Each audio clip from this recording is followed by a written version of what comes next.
My name is Peter Maguire.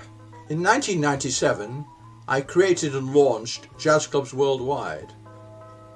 The past year or so has been something of an existential crisis for the jazz scene worldwide. Upside or downside, it has, however, provided space and time for reflection. Jazz, My Life, is a non-sequential series of my own personal recollection and thoughts about my own lifelong immersion in the world of jazz. If you feel inclined to do so, please click on the subscribe button and the notification saxman icon. Willy Vande Walle was very well known around the Brussels and Belgian jazz scene. He was a saxophonist, an extremely good clarinet player, also played soprano sax in a kind of Sidney Bechet style. He also taught and had a music shop which was located in the commune of Saint-Just. He was a very tough kind of personality, always full of energy, amazing amount of energy. I played with his band Jazz Express on and off for about 5 years, and everything was played at breakneck tempo. On a personal level, his life was something of a nightmare. He had certainly at least one ex-wife, and he was paying alimony to, and he worked all day long from very early in the morning till late at night, teaching, playing, just to keep his head above water. He was also a chain smoker and a very avid imbiber of Geneva. If you don't know what Geneva is, it's Dutch gin, and Belgium is quite renowned for Geneva. It was the fuel, really, that kept him going. He wasn't always taken totally seriously as a jazz musician, because he certainly had one foot in showbiz. He liked to be centre stage and attract attention and the love and admiration of the crowd. This is fine, but as we all know, once you start asking the crowd what tune to play, the general taste tends to go down.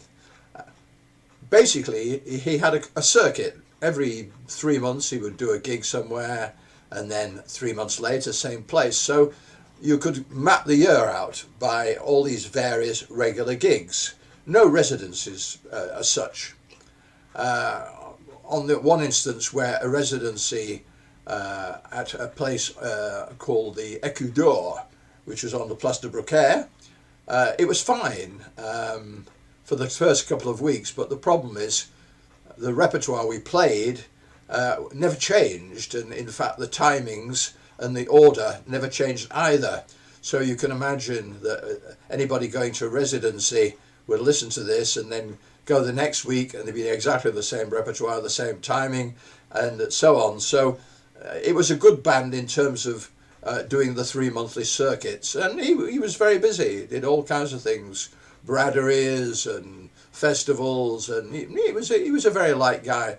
He had some party pieces, one in particular, which was around Petite Fleur, where he kind of bent the thing and put quotations in there, and the crowds loved it. I mean, every gig you did on the 3 month circuit, they say, "Oh, Willie, oh, Petite Fleur," and he would do this. But the fact was, he was a very good musician and could play. He was a very good jazz musician, in fact. But you know, he certainly, for financial reasons, I think, as much as being wanted to be loved, you know, he was prepared to do the showbiz and showman thing.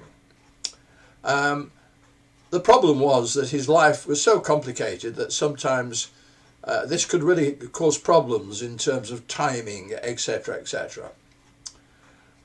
The particular event I'm referring to, we were playing, or scheduled to play, at a wedding in a salle de fête in Leuven. Salle de fête is a kind of minor chateau where people can hire for events, weddings, that kind of family affairs.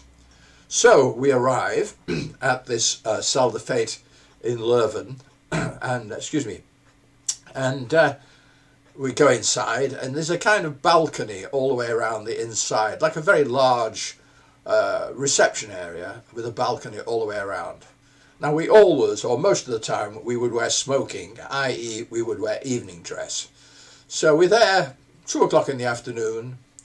We basically all get into our smoking, waiting for the people to arrive.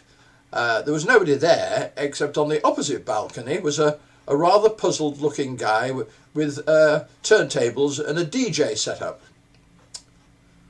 Eventually, looking through the window, the cortege of wedding cars arrived.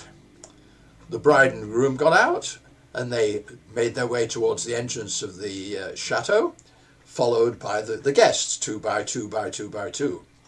Willy, who sees this, gets his soprano saxophone, and as they arrive through the door, he leans over the balcony with the rhythm section going and goes into some wild kind of Dixieland tune. The bride and groom looked slightly puzzled. They looked at the balcony, looked at Willy, and yeah, slightly puzzled. So he goes on to the end of the number. All the people are now in the main area of this reception area, getting drinks and being snacks, etc., etc., etc. The next thing I know is I'm looking over, and Willy is in the middle of this mêlée, talking to the bride and groom, and then producing a piece of paper which he's kind of indicating this, that, and the other with his forefinger. Then he appears back on the balcony. We were, in fact, at the wrong wedding. Because of the kind of very pressurized life that he lived, in this particular instance, he'd got the wrong week, and in fact we should have been at a totally different wedding. So we had to get out of our smokings into our normal clothes and creep out quietly, leaving the wedding to continue. It was interesting kind of afternoon, and of course he had to pay us too, which would probably hurt him very much indeed. But that was Willy. He died some years ago, but he's still thought of by many people in Belgium and musicians with a great deal of affection.